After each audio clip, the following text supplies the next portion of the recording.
Guys, what's going on? Just wanted to get with you tonight, talk about this LS engine teardown that we did today. So I had a pretty good time doing it. So see if we can get some people up in here and we'll talk about it a little bit. I'll show you a little bit how it looks, and I'm pretty happy with the way it came out, to be honest with you. So it's pretty awesome. So hey, what's up, Cassidy? How's it going tonight? How's the video? How's the quality? How's the audio? Is it all matching up? Is it all matching up and everything? I hope that it is.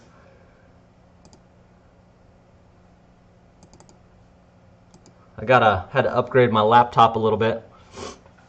So anyhow, tore this engine down earlier. We did the video on it, the live video, and it kind of, my voice was off a little bit with it, but it was still okay.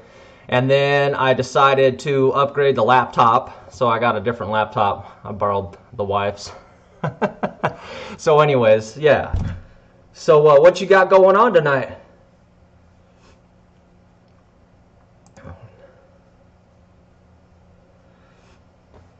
Just hanging out. Figure we get a few people up in here. Who we got up in here tonight? What you guys got going on? Wanted to show you guys that LS engine we tore down a little bit. Here's the lifters that came out of it, and they are like looking super awesome. The cam bearings look great. The cam I got sitting right here, cam looks freaking awesome. No issues with it, like, whatsoever. I mean, you could probably get another 100,000 miles or more out of this engine. It really doesn't need anything. I think I'll just re-ring it, do a drill hone on it, and freaking call it good. It's cool. Let me grab one of these caps down here. So here's one of the main caps that came off of it, and you can see, like, it's totally, like, looks good. Like, you could run your fingernail across it. There's like no real, like, grooves or anything. So the sucker is just a nice engine. So, you know, sometimes you hit the lottery on them, and sometimes you don't. So you know what I'm saying? So I think we did well. Let me pull the crank out here. I'll show you what the crank looks like, and it's just freaking pristine. So hell yeah. I got it sitting right here. Oh, heavy mofo. But anyways, here's the crank. You can see that sucker, and it looks perfect. Just a perfect crank. So no problems at all. I mean, maybe it could go for a polish, but I think it looks pretty good as is.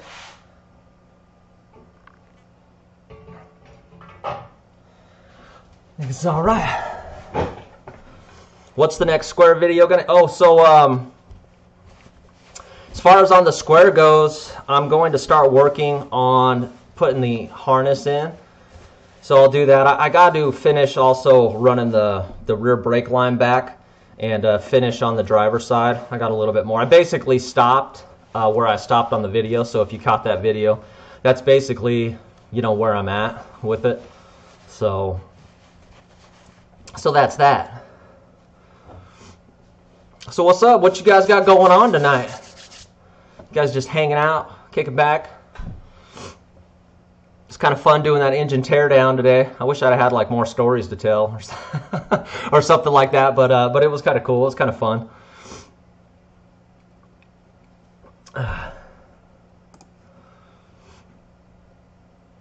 Yeah, so I got some new streaming software that I've been playing with, so hopefully everything is looking all right with it. And I was having problems earlier. Why do you need that proportioning valve for disc brakes? Okay, so how they're set up is with the drums is they have the proportioning valve because I think the back brakes, I'm not quite sure. I think they need more pressure on the back brakes, and then they use, I think, a larger, like they use a 1/4 inch line because I think it like slows the rate of flow. I don't know. I think I think. Somebody might school me on that who's in here. So it says 8 people are up in here, but if one of you guys knows for sure, but I think that that's really it. It basically proportions it properly, because you want to have most of it going to the front to stop you, because you don't want the backs to lock up first. So now it's just proportioned right so that you don't have your back brakes locking up on you. In retrospect, I could have went with like an adjustable so I could adjust it, but I think since I'm going with like kind of all stock brake parts, that it's just going to be fine. So I don't really think there's going to be too much of an issue with that. Anyways.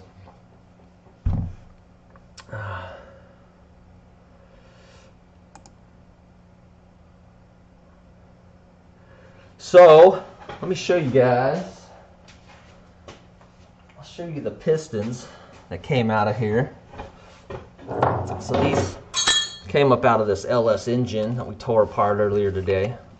And to be honest, like, they freaking look great. So here's one of the bearings. Let me get the bearing out of here. The bearing out for you so you can take a look at it.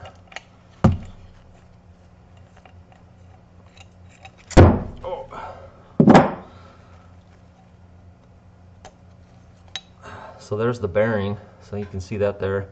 It looks like super good. What's up, SDQ? What's going on?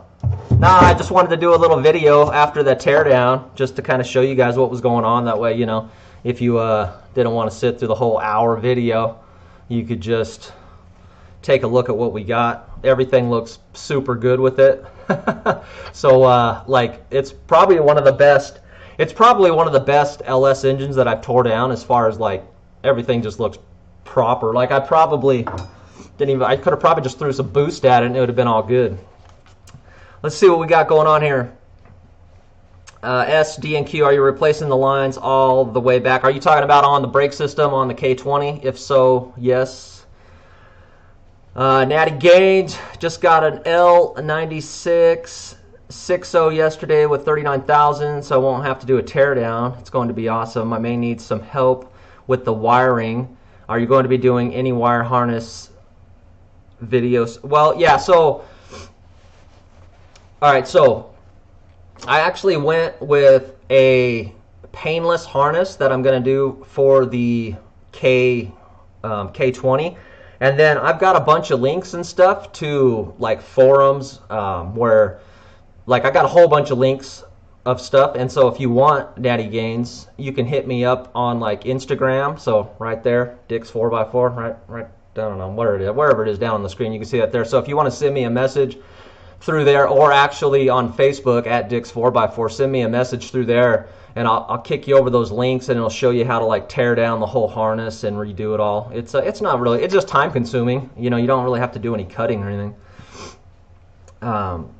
Where do I send my PCM? So I use Dr. Turbo Joe. So if you guys haven't seen him tuning with me, he used to be on that show Counting Cars. Anyways, but we've been friends forever, and so he does all my tuning. So I'll send me a message, and then I'll send you his information, and you can send your PCM to him or come see him and have it tuned. So I think one of my other subscribers actually is sending a PCM to him to have it done. So he's an awesome tuner. I mean, you can pretty much just tell him what you got going on, and he can just like set it up and make it correct. So yeah, so I like using him. Yeah, man. Yeah, no problem. However I can help you guys do that stuff, I definitely will. So you know, and I like hanging out with you guys too in the live chats. Let's see, what does Thomas got going on here? When rebuilding an LS, excuse me, when rebuilding an LS, is there anything you should upgrade, replace, oil pump, different bearings, etc.? You know what? It all depends on how it looks when you take it apart. I would say if you're actually tearing it down and rebuilding it, definitely replace the oil pump, definitely replace the timing chain. And then everything else, just look at, you know, obviously there's some torque to yield bolts, which are the head bolts. All the other bolts really can be reused. So that's really it. And then if you're actually taking it all the way apart, like getting the let me grab a piston here. If you're taking it all the way apart, like and pulling the pistons out, then definitely put new rings in it, because you don't want to. Here we go. So definitely put new rings in it, and it's really not that hard to do. And then you'll want to make sure if you're doing new rings, which you're gonna be if you're tearing it down, make sure you hit it with a drill hone. So I think my stone on it, I think my stone is like a 280 grit stone that I usually use to work the cylinders, just kind of get that nice hatch pattern on it. I think you're looking for somewhere around like 45 degrees. Correct me if I'm wrong, somebody, but I think that's typically what I do on them. Yeah, let's see, what other parts do we got off of this engine that I can show you guys? So I showed you already the crank, so if you guys haven't seen the crank. And what else? I think everything else just looked really good. Even the cam bearings, look super awesome too. A little bit of wear, but I'm not even sure I'm going to replace them. They probably got another 100,000 miles left on them. Also, if you're rebuilding it, you might want to just, if you're in there, replace the lifters. But I've used lifters before in the past, and like the engine that I built that's in the K10, you can kind of see the gray the gray hood over there. I used lifters in it, and it came out fine. I beat the hell out of that thing. Yeah.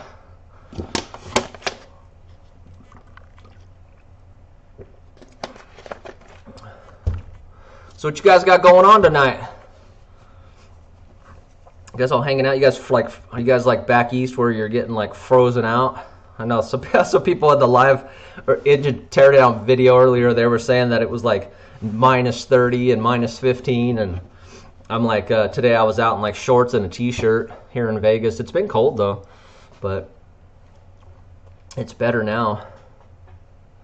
Sweet in-depth on the honing would be awesome. Never honed my own engine. Yeah, so I've done a complete LS engine teardown and rebuild series.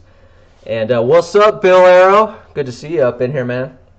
So if you want, so I took them down because they were really old, and like there's good information on them, but it's just I said like 50,000 times, so I took them down. So if you want to look at those, I will send you a link so that you can see how I drill honed it, how I lapped the valves, how I put the piston rings in, all that. So we're going to do this one live, but if you guys want to see that, I will send you the link to the video. It's just when I look at it, I'm kind of embarrassed because I'm like, but there's still good information. What is going on, Stephen Levitt? Up in Reno, dumping snow right now? Dang, bruh. No snow down here. Actually, it snowed at the mountains, though. Like, I can see it. What's up, Joe Robinson? How are you tonight? So yeah, it's good to see you guys up in here. Just figured I'd pop on, hang out with you guys for a little bit. And if you want to see anything off of this engine that we just tore down, let me know, and I'll bring something up to the bench. So I just wanted to show you guys and let you guys know that it's totally perfect. So for those of you guys that haven't been up in the live chat before, let me know what you guys are working on, what you guys got going on, what kind of vehicle, and what route you're thinking about going with the engine and all that stuff, because I'm curious to see what you guys got going on. It's dumping snow here too. Just shoveled the driveway, installed my steering brace yesterday. It was 9 degrees outside. I don't know, man. I can handle the 120 degree heat, but man, I cannot handle that cold. And I try to wear like shorts all year round, but I've actually had to wear pants the last couple weeks. I know it's I'm not like rubbing it in, I'm just saying. What kind of steering brace did you use? Did you use the ORD, that ORD deal? I used that on the K10, and the thing's been working well. I haven't had any issues with that at all.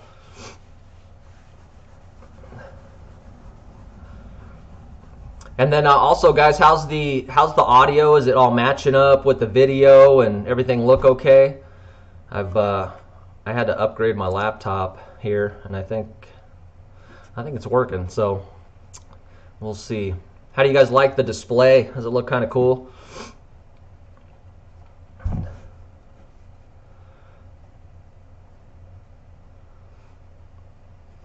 Let's see what Steven's got going on here. 84 K5 Blazer, all stock right now. Looking to LS swap it at some point. Thomas, 84 K10, and thinking a 5.3 or 6.0 with a 4L80 with a turbo. Yeah, man. Those 5.3s are awesome. Right on. Thank you, Thomas. I had to make a lot of changes. I think my problem earlier, I had my old laptop and it just it was not getting it done. So it's kind of cool. I can switch to all these like different things. So it's pretty cool.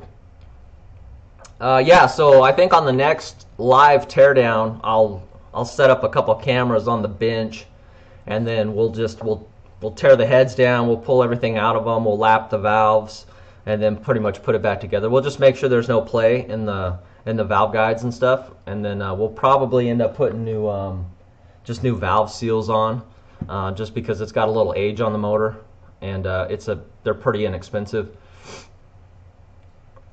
Let's see, Bill Arrow, ORD, kind of expensive for the bracket. I'm making my own frame plating. Also debating PSC Hydro. Already have the ported box. Yeah, I don't know. It's interesting on the PSC stuff. You know, like I see a lot of, seems like a lot, and I don't know if it's like the install or whatever, but it seems like some people have problems with those. So I don't know. I'm not exactly sure.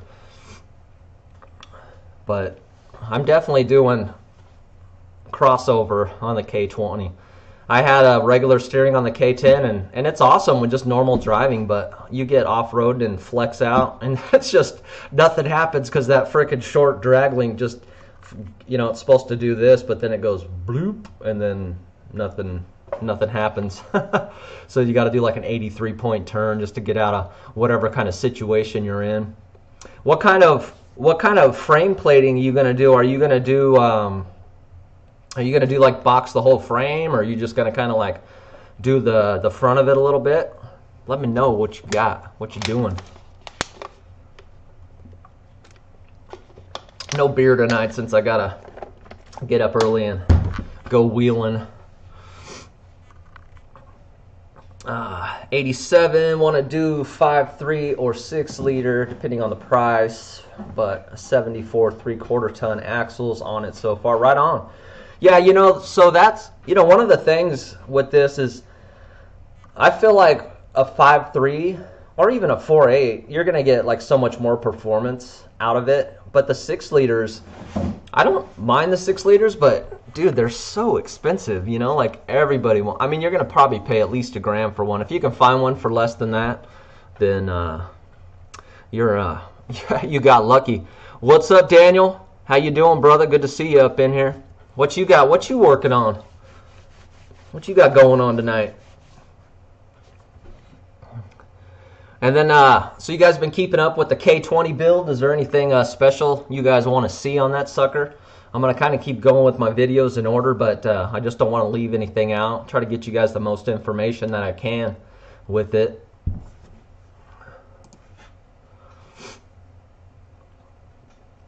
Let's see, my 84 has caused havoc on the frame with the steering box. What's the best setup?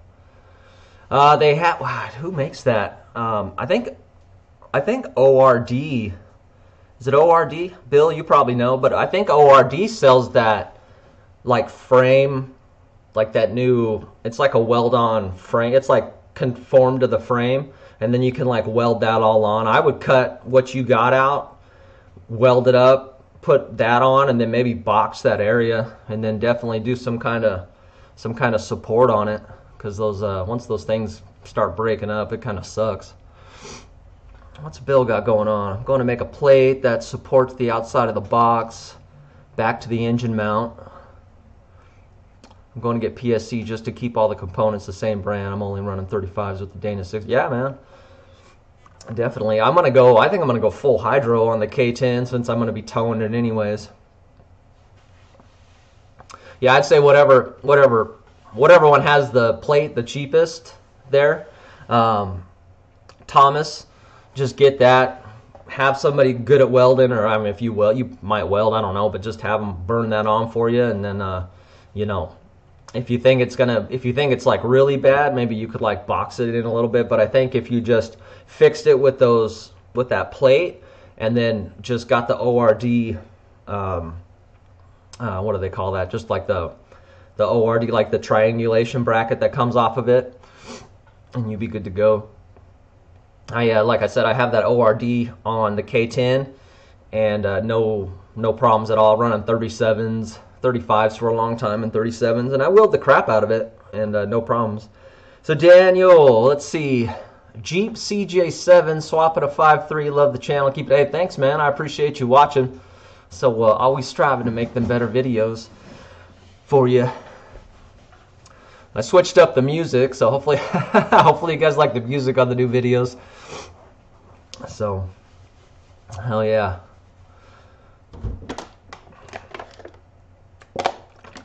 So Daniel, what stage of the process are you in? Where are you at right now? Oh, only took 30. Yeah, you know, I think it's just, you know, I don't know how long you had your truck, or if it was, if you caught, I think it's just all in how you do it, and maybe it's just these trucks just get beat up, that some of them are busted and some aren't. And I think actually the later ones, they actually had a little bracket between like the front cross member and the frame, like right at the steering box, and I think that helped like stiffen it up a little bit. Let's see here. I'll be doing a 5.3 envy your swap. Thanks, Bill. Dude, I love the LS engines in these things. It makes them so much fun. The only problem with the K10 is it's so freaking loud with the exhaust setup, because I did the headers and I just did straight pipes back to some freaking thrush mufflers, and like when you're running down the highway, you know, because I don't have an overdrive, so when I'm like running down the highway at like 70, it's just, I gotta jam the music because it's so freaking loud in there. So I don't know, maybe I'm getting old, but I like having them a little bit toned down, so I'm gonna do the exhaust a little bit different on the K20. Do you have any cons for the Blazer tank swap between the rails? No, not really, Zane. I had it that way in the K10, and I'm doing it in the K20. And the reason why I like to do that is because, you know, with the dual tank, you know, if you only use one side saddle mount tank, you wouldn't have the capacity of the K5 tank. And then if you use both, then I think Steve from Fortify was saying that he actually, you know, had a pump on the frame rail, and he was like pulling it through, and even the switching valve works. So I mean, you could do it that way. I just like the way it's like nice and clean on the back. The only problem is that you got to figure out how to do your fuel fill, so you're going to have to do some kind of fabrication, or, you know, at least cutting and routing, and you got to cut out one of the supports on the bed a little bit. So for mine on the K20, I'm going to like put a lot more effort and work into it than I did with the K10. On the K10, I routed it out up into the fender well. I just used a bunch of bins that I had, and it worked out. So I mean, you could definitely do it easier. It's just, I like it because it's stock-ish, and everything fits. You don't have to do too much modification. And if you haven't seen, I have a video where I actually did the whole tank install about a year ago on the K20. Let's see. Bill Arrow, mine had brackets. It's crazy how much they flex. Open the hood, have someone turn your wheel and watch. Oh yeah, man. You know, it's amazing, these trucks, you know, like the Blazers not as much, but on the trucks that have, you know, the beds back here kind of holding everything together, and then the cab is up here holding it, and then like you go off camber, and it's just like all the flex and everything in the frame. I mean, obviously they did it for a reason, because it works. Let's see. Only one of my saddles works, and it's aggravating. Yeah, so, you know, you figure if you're doing the swap and you have to like either modify the tank for, you know, like a late model pump, or if you have to like get a new tank for the baffle, I don't know. I'd go with K5, but that's just me because that's what I like to do. But if you want to keep it simple, you could just like run one tank or run the two and then have the switcher and pull it through. I know Steve said that he's doing that from Fortify, and he said it's working for him. So I don't know. He's had his stuff swapped for a little while. Let's see here, Thomas. What's up? It definitely has a ton of frame flex factory. Poor fenders. Get hit. Front the front. But I don't know. I can't read tonight. Let's see, Daniel. I just got a 5.3. The 5.7 small block carburetor is still in the rig. Look forward to watching the wiring harness video. Yeah, so like I said, the reason I went with the painless versus just like kind of doing up my own harness is because you get like the relays, you get the like a fuse block, you get all that stuff.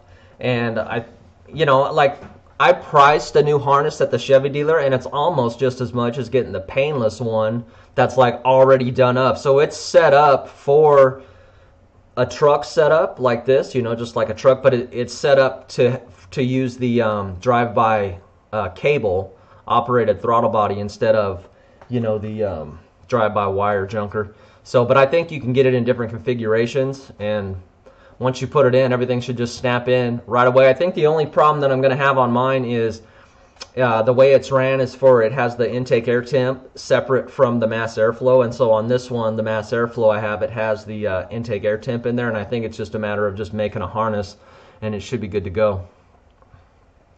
Captain Adrian 87, what's up? Let's see, will it work if you want to install AC? And so you're talking about like the wiring harness, or what are you talking about on there? So basically, as far as the AC goes, if you're using like the stock AC, it really wouldn't affect it. And if you're using a vintage air, the vintage air is cool because it's basically standalone. So you really don't even have to like fiddle with anything. All you need is like I think it's like a 30 amp circuit for it, and you're good to go.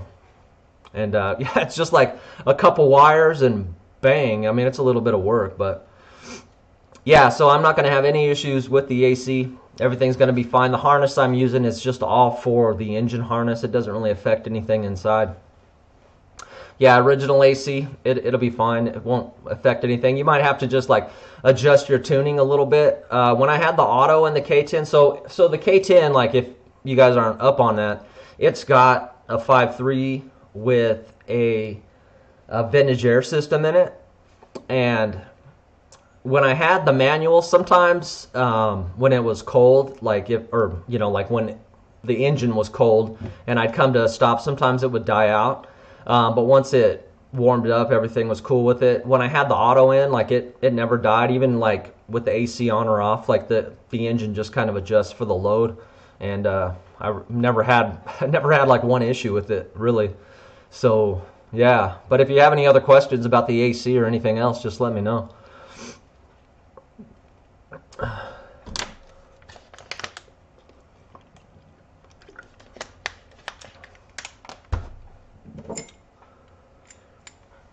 Yeah, so I was showing earlier where'd that sucker go?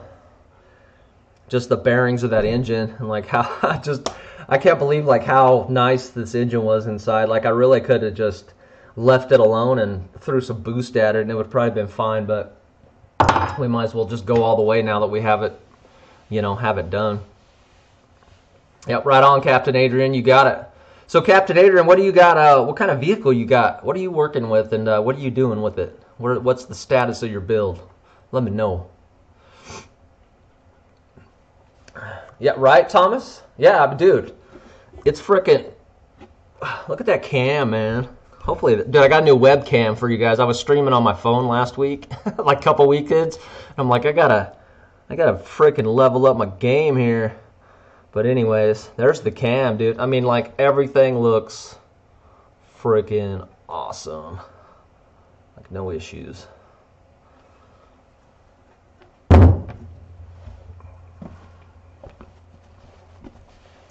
'84 K10. Right on. Yeah, mine's an '84 K10 too. Must have made a lot of them in '84, I guess.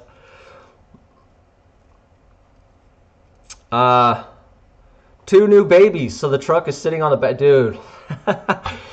Dude, I tell you how that is. Dude, I'm like 40. I got a 1-year-old and a 2-year-old. And boy, like all the work that I do, it's either happens like when they're napping or when they're asleep. Because when they're awake, it ain't no joke around the house. So I I definitely get you on that. So good luck to you. Good luck. How old are they, man? They just born, or? But congratulations on that.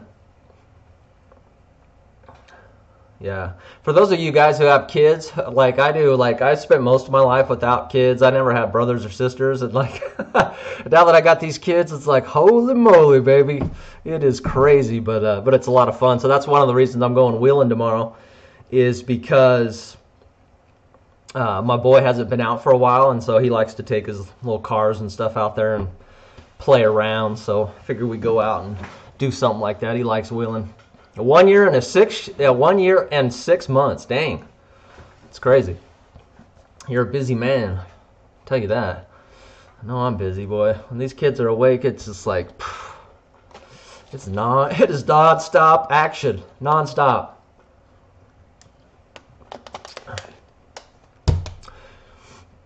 But yeah, so you guys got any other questions on the build, on this engine that we tore down? You want to see anything on it? Let's see, what are you going to do for your exhaust? I've managed to stuff a 3-inch X pipe under mine. So with the 20, the way it is now, if I don't get headers before I start working on the exhaust, I've already got pipes made. So they are straight pipes, but I am gonna do an you know, just like an H pipe with it, and see if that quiets it down. If it's really loud, like it's just like just kind of like straight through mufflers, they're just kind of some cheap, I think they're like Thrush or something like that. They're kind of cheap. But I'm going to, if it's like super loud, I'm just going to put like some 2.5-inch like high flow cats on it just to quiet it down a little bit. And I have tested cats before when I had my F-body Camaro, and I tested it like with a cutout, with cats, with everything off, and like my ETs never change, like they're always the same. So when people tell you like the cats slow you down, that not really. Let's see here. Electric fan or I'm going to use the clutch fan on the 20.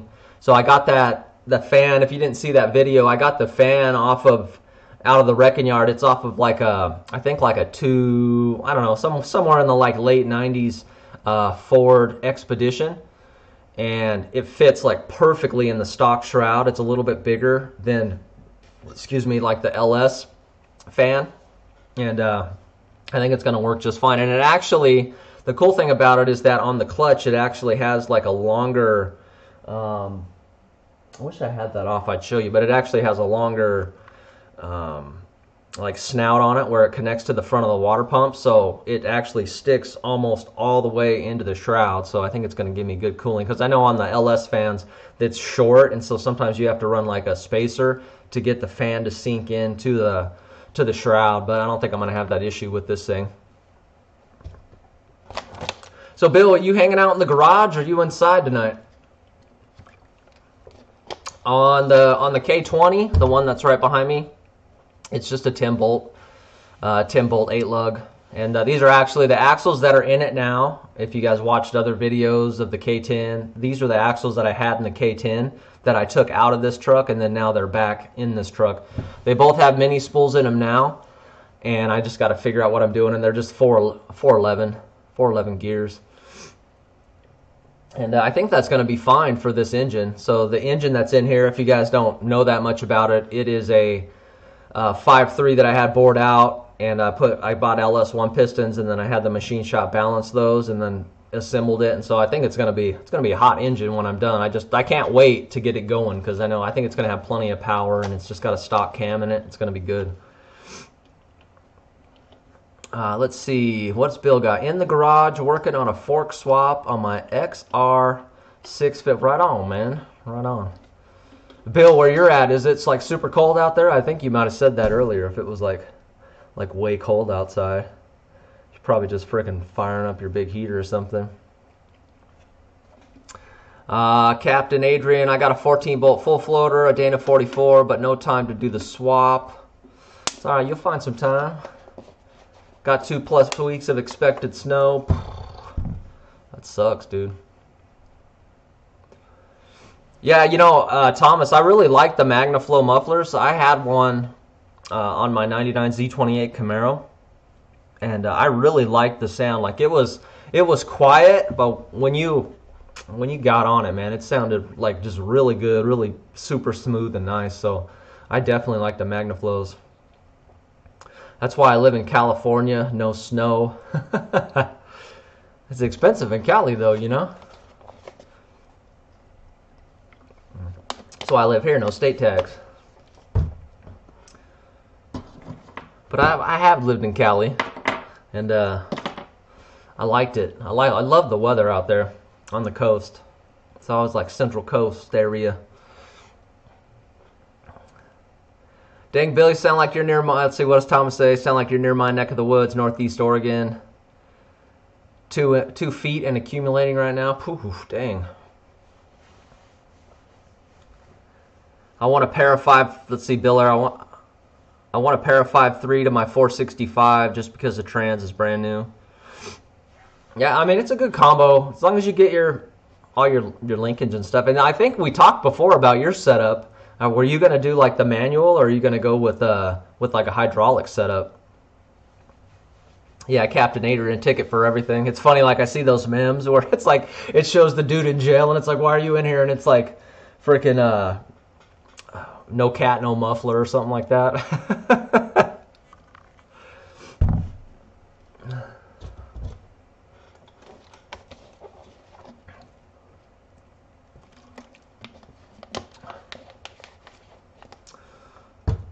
California's beautiful, though. Oh, yeah, I love California. Hey, you can't beat the weather.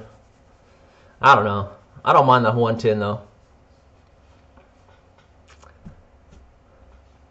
I like to keep the manual Z-fork, but if it makes more sense to swap to hydraulic, I will. You know, I think you can get a hydraulic setup. That's not that bad. The only thing is that if you have like the manual bell housing, then you either have to go with some kind of hydraulic that like the lines just come through and have like the hydraulic throwout bearing, rather than using like a stock kind of setup. Because if you go with like the stock setup, I think that you actually have to have like the hydraulic bell housing. What's up, Randall? Nah, I'm not still on, brother. I took a break, fixed the stream. Hopefully I'm coming through a lot better now. I believe my words are matching the audio. But yeah, what you got, Randall? How long did you watch that video for? I wish the words matched up a little bit better, but I was happy with the teardown and how this sucker looked.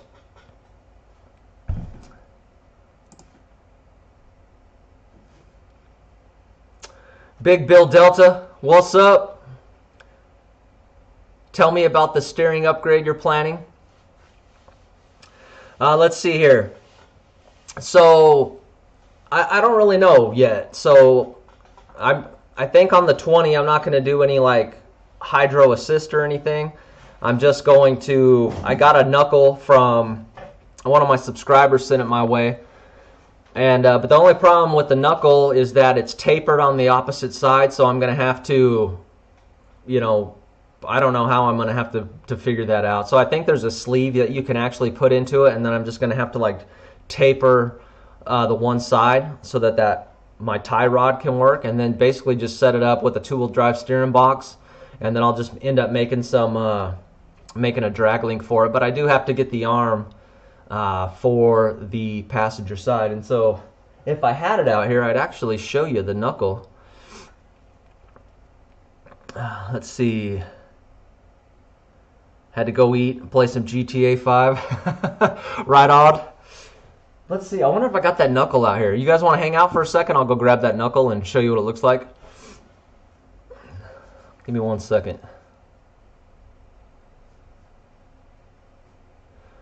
I'm going to do the rack joint delete from a Jeep.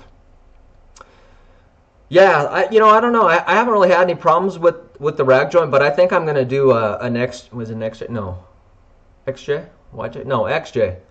Right, an XJ steering steering deal. So you get like the whole steering shaft from an XJ, and I think that it like fits perfect. What's so good? Well, so basically, you need a two-wheel drive steering box because so when it's sitting on the frame, it's supposed to go like this and this instead of being sideways and go forward and backwards. And apparently, the way that it is internally, you can't use a four-wheel drive, like you can't clock it or anything like that. So you have to use a two-wheel drive to get it the way you want. But let me see if I can find. Give me a second. I'm gonna grab that knuckle, and I'll be right back.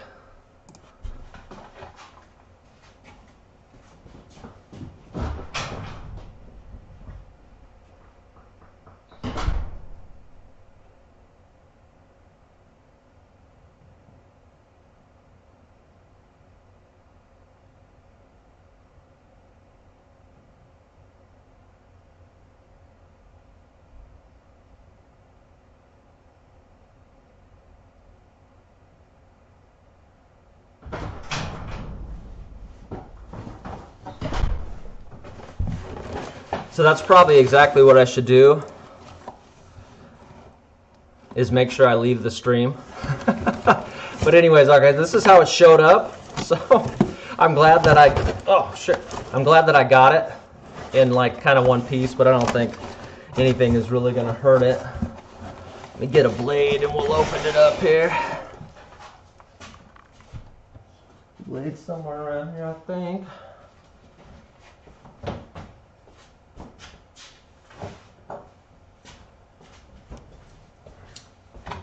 Yeah, guys, if I haven't mentioned it before, I appreciate you guys hanging out with me. So I'm gonna do a lot more of these live streams. I kind of dig it. I like hanging out in the garage with you guys.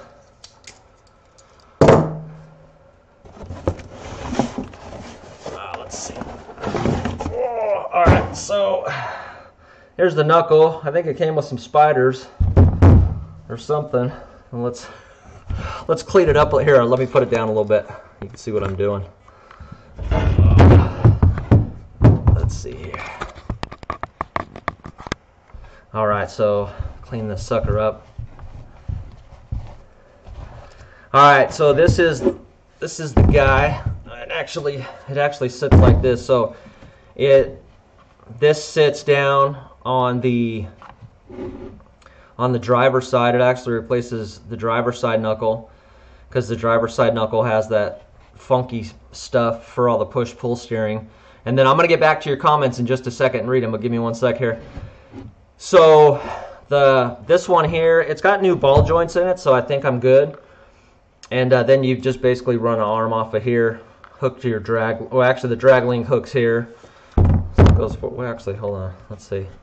Maybe I am mistaken about something. Hold on a sec.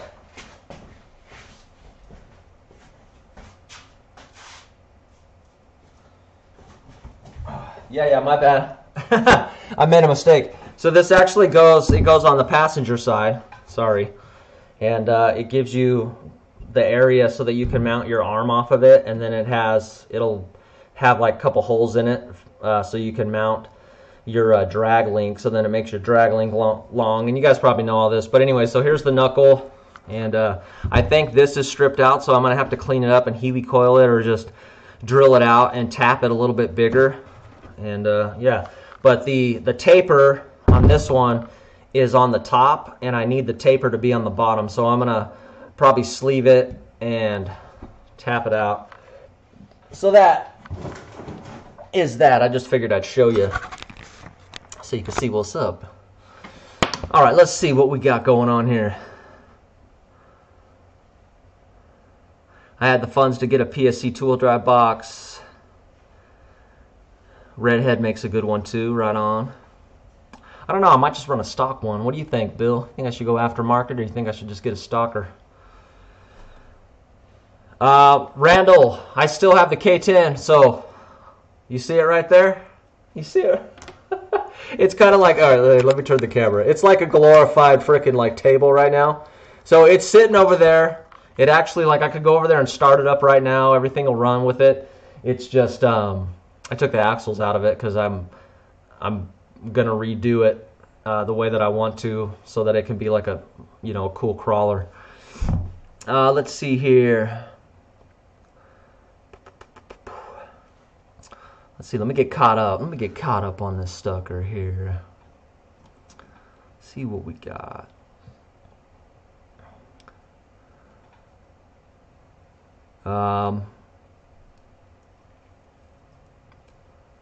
Yeah, Bill, I wish you could stream on your end. That'd be pretty cool. Oh, well, I'm gonna start doing some streams. So I've talked with a couple people. I talked with like the Reckless Wrench Garage and Fortified and stuff like that. So I'm going to get this all set up to where I could do like a live with them, and so we can have like a side-by-side window, and then we can just chat it up and just talk about stuff, you know. So I want to start bringing some guests on here. I've talked to Dr. Turbo Joe, who's my tuner. I want to get him on the stream, and then so that way he can answer questions about tuning or whatever else you guys have a question about. So he's like super knowledgeable about all that stuff. UPS loves to destroy, dude, you know what? So I work in an industry, like in the auto industry, like we get shipments all the time on trucks, and we get a lot of big stuff because I do like motorhomes. And I'm telling you, man, like there's probably XPO just like tears stuff up, but it's like all these shipping companies, dude, they just bust the crap out of your stuff. It's crazy. Joe Robinson, what's up? I got 8 cherry. Let's see, I got.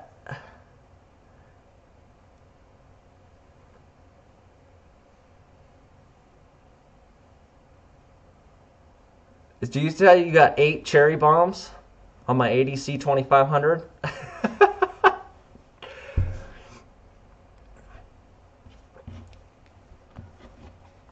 Stock parts rock. You can stop at most parts stores. Yeah, I try to keep everything as stock on these trucks as I can.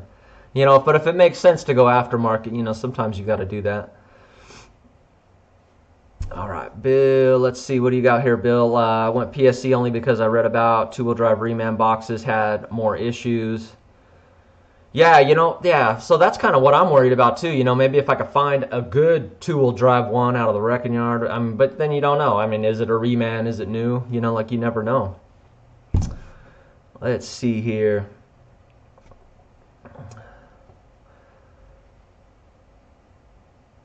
Yeah, Captain Adrian, I think it would too. So like I said, you know, I'm going to start doing a bunch more live streams and then start having some guests come on. And that way we can kind of go back and forth and take your questions and, you know, just stuff like that. Just so do some collab stuff. So I think it'd definitely be fun.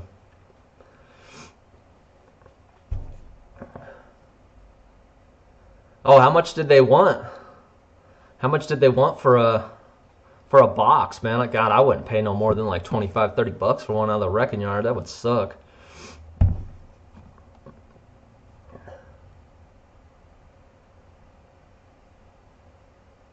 Okay, let's see. So Joe, so you see cherry bombs on my ADC 2500. Turned in front of the rear wheels, damn loud. The cam just howls. What? Hey, Joe, I'm sure you told me before, but what kind of setup you got? Is it like stock? You got like an LS in there, or what you got going on there? Would I ever consider? Daniel asked, would I ever consider linking? Yeah. So on the K10, so basically how it's going to work is once the 20 is done. And I'm working with somebody now about maybe getting some like links set up with them. But for right now, I'm just going to kind of continue with the leaf springs as it is and try to get it done. And then once we get the next project in line is going to be the K10. And it's going to come back behind me. And then I'm going to link the suspension. I'm at least going to link the rear and then see how all that comes out. You know, like kind of do a lot of research so that way I can figure out, you know, all like the geometry of the links, and then I'll figure out the front what we're gonna do. But then it's gonna get different axles, and so Yeah, so we got a lot of work to do on that. It's a big crawler phase 2 on that. If you guys haven't seen phase 1, I got a playlist on my channel. You can check it out. Bill, $200 for a box? That's at a wrecking yard? That's crazy. You can do it. The wrecking yards out here, I mean, it's like a pick and pull, you know, but you could get a complete axle. Like me and my heavy line mechanic, I remember when I had the K5 Blazer, I got one of those, the semi-float 9.5-inch rear end, 14 bolt, and we went down at lunchtime and got it, and it was like $180.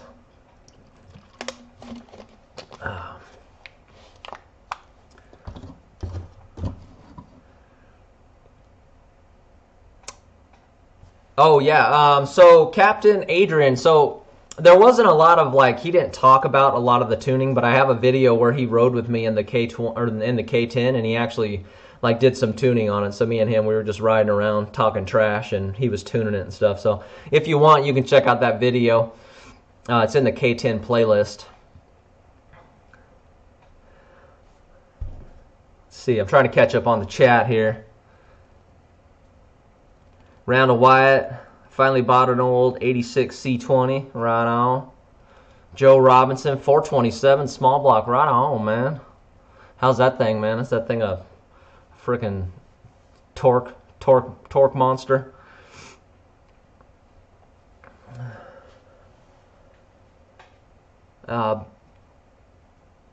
Let's see.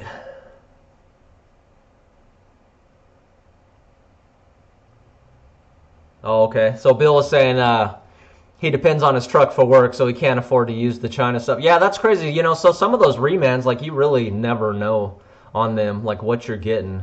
Definitely. Big Bill Delta, 2003 6-liter 4L80, 84 K10. Right on. I bet that's nice. Is it all done and good and everything now? Or are you still working on that sucker?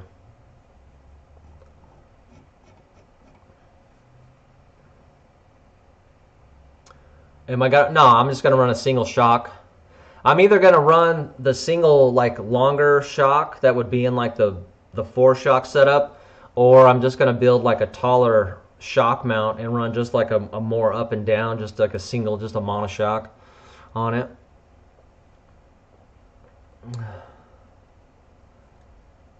Let's see, what's Bill? 81 K20 here. It's about 5-inch lift on the driver's side. 4-passenger. She's got some Oregon lean. Right on, still working. Hey, where are you at? Where are you at with that? Oh, working on the paint. Yeah, that's one thing. You know, so I don't know what I'm going to do with the 20. I kind of like that it's all the paint is uniform on it. And so, I think that if I put a little bit of work into it, it could actually, kind of look nice, and it's not, too thrashed up. Some of the stuff that you don't see, right there around the top of the fenders, it's so old that it's faded, but somebody is actually there was rust there, and somebody's tried to fix it, and then they painted it. I don't know if they rattle canned it or whatever, but you can't tell really, and it looks okay. But I think I really want to, I don't know, if I ended up cutting the bed for the fuel fill and all that stuff, I might just have the whole body work done and just get I'll keep it gold, but just do some just straight up metallic flake, some, I don't know, just the pearl flake kind of look on it. I think that would be sick. Some nice wheels. Just do a coilover swap. Well, yeah, so if I did a coilover swap, then I'd have to link it and everything. So like I said, I'm still working out the details on trying to get it linked, but that'll be coming up. That'll be coming up sometime soon. I'll let you guys know about all that. But yeah, you know, just trying to do networking and you know, do a lot more collab stuff. So we'll see how that stuff comes together. But I just can't believe how good a shape this frickin' engine was in. I mean, there's nothing on these frickin' bearings at all. It's just awesome. I might rattle can the whole thing just for the brush. I wheel around. Yeah, you know, I was pretty happy with how the K10 came out. I just rattle canned it with primer, and it was pretty good. I mean, I spent a little bit of work doing some prep, maybe just like a little bit of filler here and there. I'm not like, I think like I don't have like a lot of patience for body work. That stuff I think it takes a lot of time, and it takes a lot of, I think you kind of need to know what you're doing if you want to like make it look like really good. But as far as just primer and the K10, I thought it came out all right, and it's held up, so I can't really complain. Especially if it's just like a wheeler or something like that, where it doesn't have to really look that good. I just wanted it to be uniform, because it was kind of in between. Like, it had some of the, it had like some patina on it, but it wasn't like enough patina. And it's one of those things where it's like, I think if your truck has patina, roll with it, and if it doesn't, like, I don't know. Like, I think everybody has their own preferences, but I wouldn't spend the time to make my truck look patina. It's like, if you got it, you got it, and if you don't, you don't. How did all the lifters look? And rocker arms, yeah, they look good, dude. So here's the, I'll just bring the whole tray up here. So here's some of the lifters, and they look freaking awesome. There's like, they all look great, to be honest. I mean, I'd use these ones again. They all look that good. I mean, hardly any of them even have like the little wear lines that you see sometimes. They all look great. And then, let's see, I think I took some rocker arms off. Let me grab one. Oh, here's the rocker arm. And looks good, dude. I don't really see any. Just has like the normal little stuff. See the tip. Looks fine. Yeah, I don't know. Everything looked great. Everything looked great.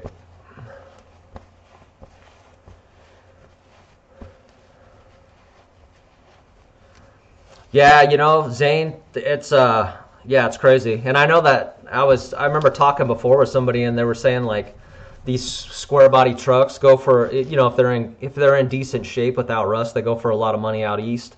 And like I said, I've got all my square bodies for like, I think I paid $500 for my K5, I paid $600 for the K10, and I paid $600 for the gold truck behind me. And the gold truck, it actually had a little bit of rust. So like, if you look at the frame, and I don't think you can see it from there, but it still kind of has like that little kind of crusty looking texture. And I use that Rust-Oleum paint that you could just like, it says you could paint over rust. So I just blasted it with my pressure washer and just painted over it. Like, in retrospect, if I had to do it again, I probably would have like media blasted it or something. But it was fine. It was just like surface. It was maybe a little bit more than surface rust, but it's all good. Yeah, Thomas, that thing could have, if I didn't tear it down, it would have been fine. But I want to boost it, so I definitely want to get the rings the way I want them, so we won't have any issues with that. I paid $1,000 for mine, but it's only 2-wheel drive. How is yours kind of rusty and stuff too, or is it in pretty decent shape, Randall?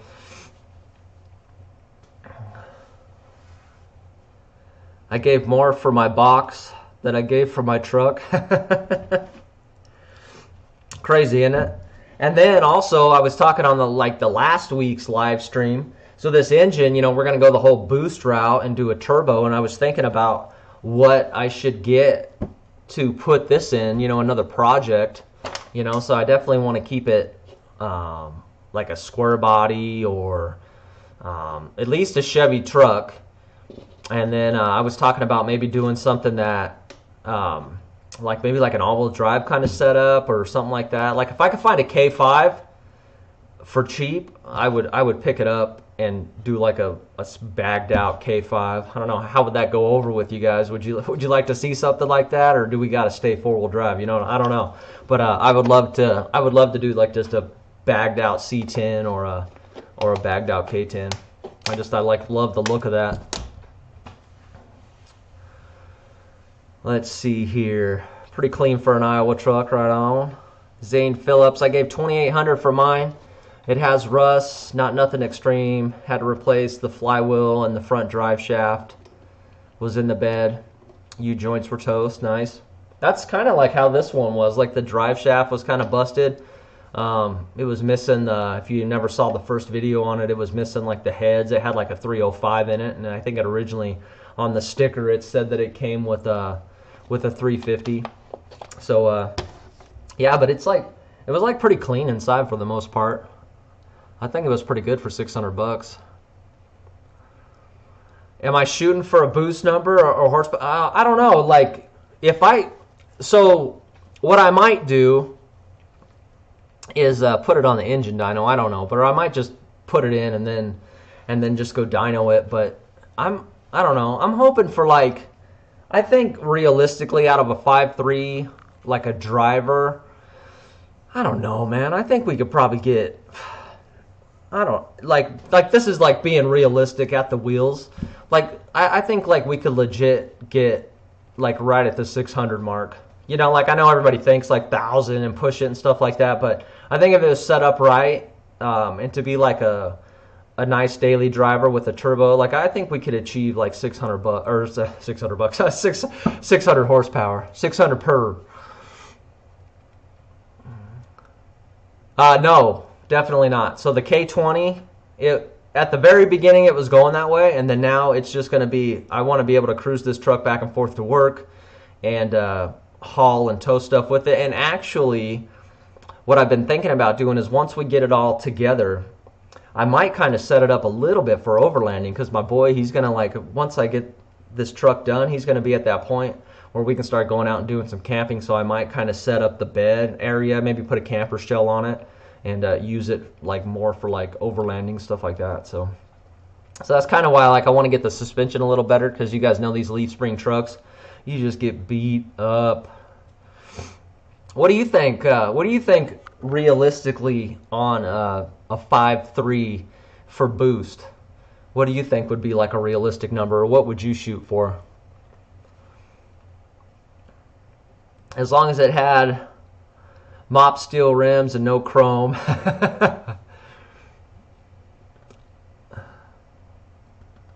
Would love to see a bagged out C10 or Blazer. Dude, I would too, man. I haven't done like a lowrider kind of truck, and I'd like to do that.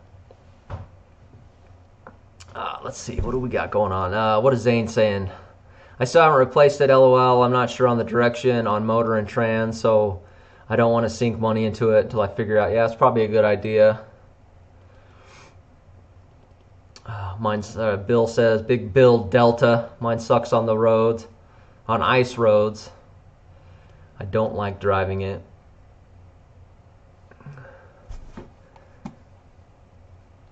Yeah, okay, so this is how I'm basing it, right? As far as like the numbers go. So like I said, I was around like the F-body scene for a long time, and me and my tuner and a couple other buddies, we did, one of my buddies did like a rear mount turbo setup on his, and so we did a lot of work on his, and Joe spent a lot of time tuning it. And I think when it wasn't quite set up right, I think he was getting about 550, and this was just an LS1, and so that would just be 3rd gen rods. I think he put forged pistons in it, but other than that, it was pretty much stock. He had 317 heads on it, and he was pushing, I think when they dynoed it, he was somewhere in like the 20 pounds of boost range. Now, he's taken it all the way up. Even with like an LS6 intake, he took it all the way up to like damn near like 30 pounds of boost, and it held. And like later on, it got to where it was just, the thing was a monster, and I know that it had more than 550. But I think set up right, being able to drive on the street, not trying to kill the transmission, I think 600 would be a pretty good. Later, Bill. Take it easy, man. What does Thomas say? 600 is solid. Any more than that, other parts will wear out fast, break easier. My little 355 is only making 293, 348 torque on the. That's pretty good though, man. For an old small block, man, you can't beat that. Definitely. Definitely. Yeah, so like I said, I got a lot of research to do as far as setting this up for turbo. I mean, you know, obviously you want to do like the main stuff is like lower the compression a little bit, and then you know, definitely gap the rings so that way you can avoid them because they get hot, and then so you don't need them killing pistons, and then you definitely don't want it to detonate. So we'll have to make sure like our tuning is conservative. Maybe do E85 or just do like a snow setup or something on it, and I think it'll be all right. So definitely for daily. The one thing I got to worry about out here is that it's so hot. You know, it's like 120 degrees in the summertime, and you're rolling around like that. Definitely want to keep things as cool as possible. But yeah, so I guess that's it. If you guys have any other questions, I will take them. And but yeah, I just wanted to get out here with you guys for a little while, talk to you, show you guys the new streaming setup. So I hope you guys dig it, because I kind of like it. But I'm going to be like making some screens better and doing some different things. Like I said, we will get some other channels up on the stream. That way, you know, we can go back and forth. You guys can ask your questions and just all that good stuff. So that is it. You guys take it easy. I appreciate you guys, and we'll talk soon.